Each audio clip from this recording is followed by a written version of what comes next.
Hi, this is Maria Blevins. I'm the director of Reviviscence, an arts and innovation nonprofit. We mentor young people and have raised disaster relief in partnership with Samaritan's Purse. So we really like to just try to be a blessing to our community. And I'm also the secretary of Congressional District 1 for the Republican Party of South Carolina. And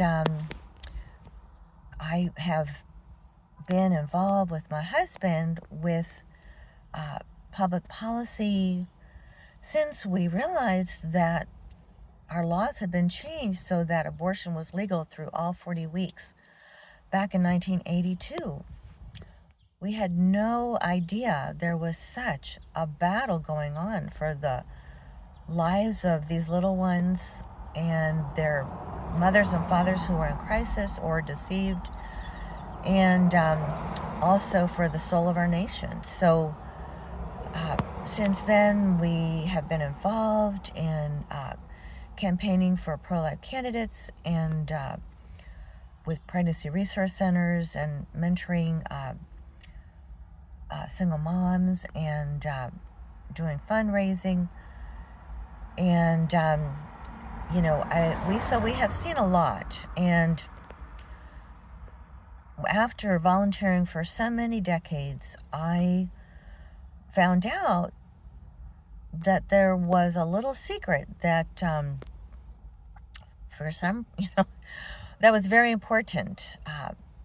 It reminded me that my mom used to say, there's some really serious infractions, on people's freedoms, and why are people not out in the street protesting? Being from South America, that was what people would do to, make their desires known, to take a stand. They would be active that way.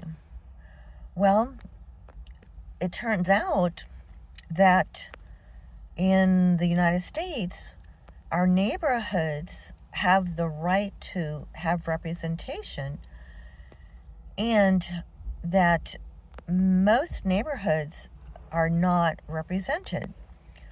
So it turns out my mom's righteous anger and passion, and mine too, and probably a lot of yours, was, very valid.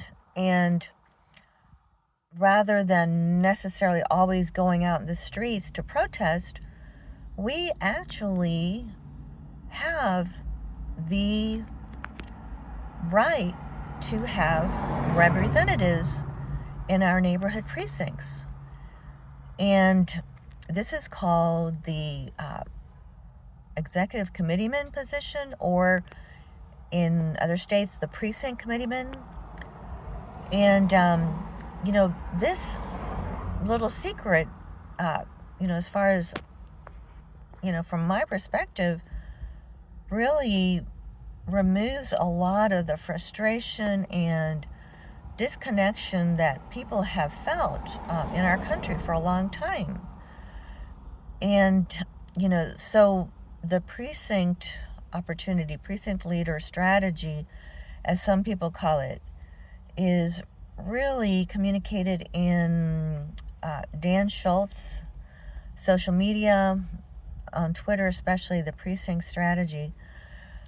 But, the elected officials need to be listening to our voices. And whereas sometimes it seems like there's echo chambers and, Christian conservatives are talking to one another, this has been the missing piece.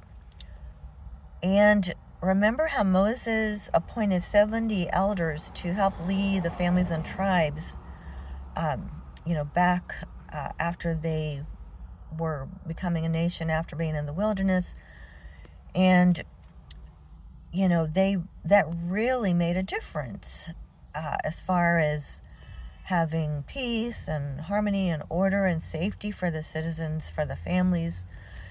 So, we have the same opportunity. There's so many Christians who are burdened. And, after the shutdown, realizing that our schools have been taken over by people who wanted to destroy our children and did not love them.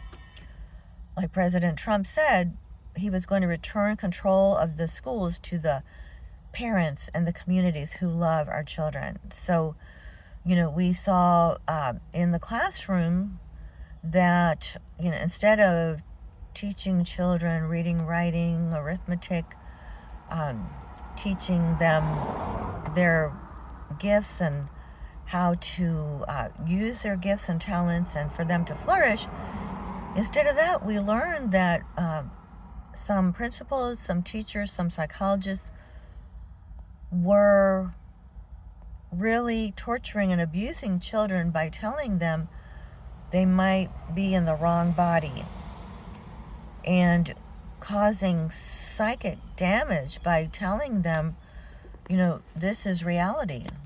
This is, reality is that there's, just confusion, chaos, mental illness. And then if the parents didn't go along with that, they were taking the children out of the home and even putting them in foster care and group homes that, from firsthand accounts, the children encountered abuse. Some people would consider that trafficking the children. And then, like Yaeli Martinez, I believe that's her last name, this young girl who came under the control of the gender brainwashing and then torture. She was taken out of her home and came back just completely destroyed, and told her mom, I realize I will never be a man. Even though she was having terrible pain from the testosterone injections, she said, I realize I will never be a boy. And, her tragedy is, the tragedy of all these young people who have been destroyed through the individuals in public education who have definitely, deliberately set out to do this. And Yaeli tragically took her own life and knelt down in front of a train. So instead of, having a wonderful education, enjoying learning and her classmates and a rich school culture and graduating and, really finding out what her gifts and talents are and how to develop them and how to create profit, how to make a living, and how to enjoy being part of the community and enjoy her family and children and other people in the community. Instead, she knelt down in front of a train. So this is the proof that our education system has been taken over.